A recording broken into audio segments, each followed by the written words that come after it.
Au nom du Père et du Fils et du Saint-Esprit. Nous célébrons aujourd'hui la Saint Colomba Diona, qui est un grand saint de notre Église. C'est un des grands modèles, tant par sa vie que par l'esprit qu'il a communiqué, qu'il est parvenu jusqu'à nous, pourrait-on dire, à travers les écrits de saint Tugdual, à travers les enseignements et les écrits de Monseigneur Maël. Tous ces grands saints dont nous relisons la vie, qui nous fascinent, mais dont nous sommes les héritiers. Et c'est ça qui est important, c'est que nous puissions nous considérer comme leurs héritiers et de nous efforcer vraiment de suivre leurs traces avec le même courage, avec cette foi qui soulevait des montagnes, parce que n'oublions pas que c'est grâce à tous ces grands moines de l'Église celtique que l'Europe s'est relevée de la barbarie dans laquelle elle était tombée à partir du 4e, 5e siècle. Ils ont été de grands réformateurs et surtout, ils ont apporté l'image d'une Église qui n'était pas celle de l'Empire romain. Cette Église qui s'est calquée sur les structures et qui a été influencée aussi par le droit romain. Les Celtes avaient certainement conservé cet esprit des temps apostoliques, où on apportait le Christ aux hommes, et on l'apportait non pas au service d'un empire ou pour établir un empire chrétien, mais on apportait vraiment le royaume, celui qui n'appartient pas à ce monde et qui devait sauver les hommes. Et aujourd'hui, cette Église a beaucoup à nous apporter, parce qu'elle est l'image de ce que doit devenir l'Église de demain. Un bénédictin, d'ailleurs, d'origine irlandaise, disait que, justement, cette Église, l'Église de nos pères, était prophétiquement l'Église de demain.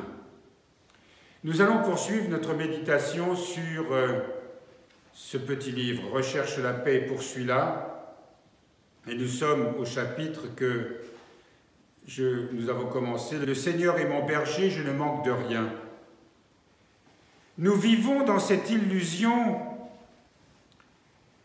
Nous voudrions que ce qui nous entoure change, que les circonstances changent, avec l'impression qu'alors tout irait mieux. Mais c'est bien souvent une erreur. Ce ne sont pas les circonstances extérieures qui doivent changer. C'est notre cœur d'abord qui doit changer, qui doit se purifier de son repliement, de sa tristesse, de son manque d'espérance. Nous avons effectivement toujours cette tendance de vouloir changer le cours des choses par notre propre force, de débarrasser de ce qui nous encombre. D'ailleurs, on se débarrasse facilement de ce qui nous encombre, mais ça veut dire aussi qu'on se débarrasse des autres quand ils nous semblent être une entrave. Or là, il nous est dit, ce ne sont pas les circonstances extérieures, quelles qu'elles soient, qui doivent changer. Ce ne sont pas les autres qui doivent changer. C'est notre cœur qui d'abord doit changer.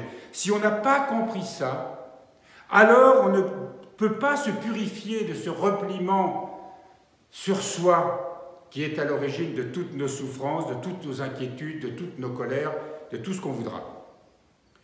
Et nous sommes dans une tristesse souvent récurrente, souvent visible même. Heureux les cœurs purs, car ils verront Dieu, nous dit l'Évangile de Matthieu au 5e chapitre à propos, dans les Béatitudes. Heureux ceux dont le cœur est purifié par la foi et l'espérance, qui portent sur leur vie un regard animé par la certitude que, au-delà des apparences défavorables, Dieu est présent, pourvoit à leurs besoins essentiels et que donc rien ne leur manque. Dans la tribulation, quelle que soit la nature de ces tribulations,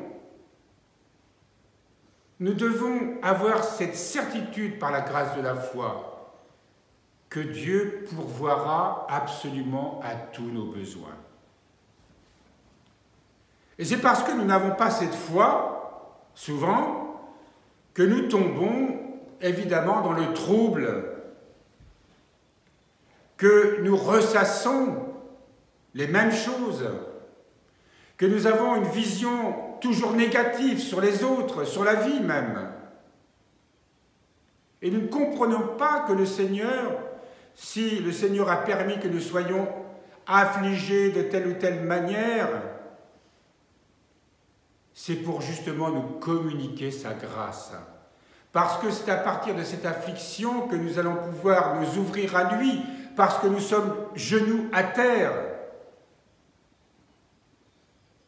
Parce que notre ego est en échec. Alors, s'ils ont cette foi, ils verront Dieu. Ils expérimenteront cette présence de Dieu qui les accompagne et les guide. Ils verront que tant de circonstances qu'ils estimaient négatives et dommageables pour leur vie spirituelle sont en fait dans la pédagogie de Dieu, des moyens puissants pour les faire progresser et grandir. Retenons ce mot, des moyens puissants. Des moyens que nous ne pourrions pas avoir autrement. C'est lorsque nous sommes affligés, justement, que ces moyens puissants nous sont donnés. Saint Jean de la Croix dit que c'est bien souvent par où elle croit perdre que l'âme gagne et profite davantage. Cela est très vrai. Je répète la phrase de Saint Jean de la Croix. C'est bien souvent par où elle croit perdre que l'âme gagne et profite davantage. Nous sommes parfois tellement omnubilés par ce qui ne va pas, par ce qui, selon nos critères à nous, devrait être différent dans notre situation, que nous en oublions le positif, et de plus, nous ne savons pas mettre à profit tous les aspects de notre situation, même les aspects apparemment négatifs, pour nous rapprocher de Dieu, grandir dans la foi, grandir dans l'amour, grandir dans l'humilité. Ce qui nous manque, c'est surtout cette conviction que l'amour de Dieu tire profit de tout, du bien comme du mal qu'il trouve en nous. C'est Sainte Thérèse de l'Enfant Jésus qui dit ça, s'inspirant de Saint Jean de la Croix. Combien d'imperfections qui sont les nôtres, au lieu de nous en lamenter et de vouloir en être débarrassés à tout prix, pourraient être des occasions splendides de progresser dans l'humilité et la confiance en la miséricorde de Dieu et donc dans la sainteté. C'est là le cœur de notre vie. Aujourd'hui est un jour nouveau que Dieu nous donne. Est-ce que tout ira bien pour nous ou est-ce que nous n'aurons pas à nouveau, nos pas ne vont pas buter contre telle ou telle pierre et nous révéler à nouveau combien nous réagissons habituellement, qui ne va pas dans le sens de ce que nous lisons ce matin. Est-ce que nous allons tout accepter, le bien comme le mal? Est-ce que nous allons accepter l'attitude, la parole peut-être un peu agressive, un peu vive d'un frère, d'une sœur? Est-ce que nous allons aujourd'hui être confrontés à des déconvenus qui viennent remettre en cause tout ce que nous avons prévu? Ou du moins, si ce n'est pas aujourd'hui, ça le sera forcément dans la semaine. Est-ce que, à ce moment-là, on se souviendra de ces paroles et qu'on les acceptera de bon cœur et qu'on ne permettra pas à la machine habituelle de remettre en route toutes ces réactions habituelles qui font notre comportement et qui nous ferment à la grâce divine.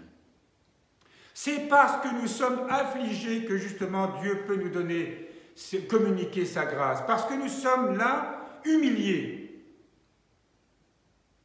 C'est le mot qui convient. Nous sommes humiliés. Notre orgueil est humilié. Et il est tellement fort en nous que nous ne voyons pas à quel point il nous mène en bateau et notre cœur est fermé à la vraie vie en Christ. J'insiste bien sur le mot « la vraie vie en Christ ». Nous le redisons souvent. Nous pouvons prier, nous pouvons méditer, nous pouvons lire des livres spirituels. Mais si on n'est pas capable de tout accepter par amour pour Dieu, en demandant d'aimer nos frères, nos sœurs, tels qu'ils sont,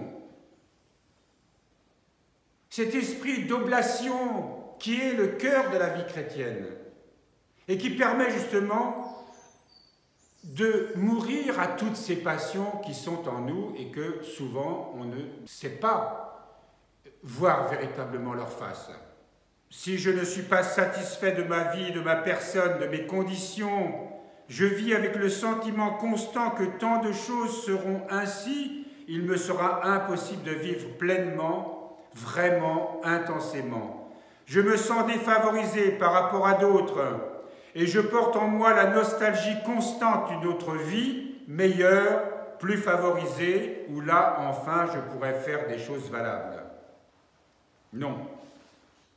Le problème de fond est que nous avons trop nos critères à nous sur ce qui est bon, sur ce qui ne l'est pas, et nous n'avons pas suffisamment confiance dans la sagesse et la puissance de Dieu.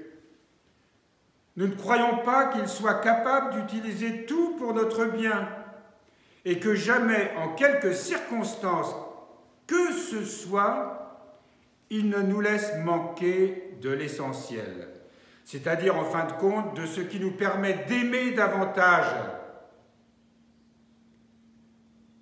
On ne se laisse pas guider, on ne se laisse pas saisir par la grâce.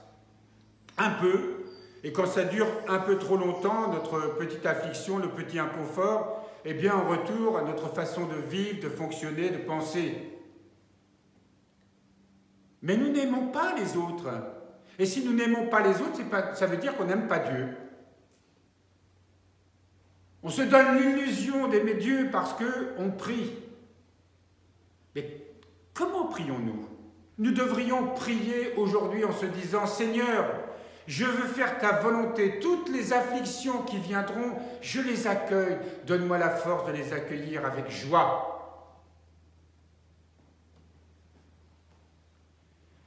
Car grandir ou s'épanouir dans la vie spirituelle, c'est apprendre à aimer.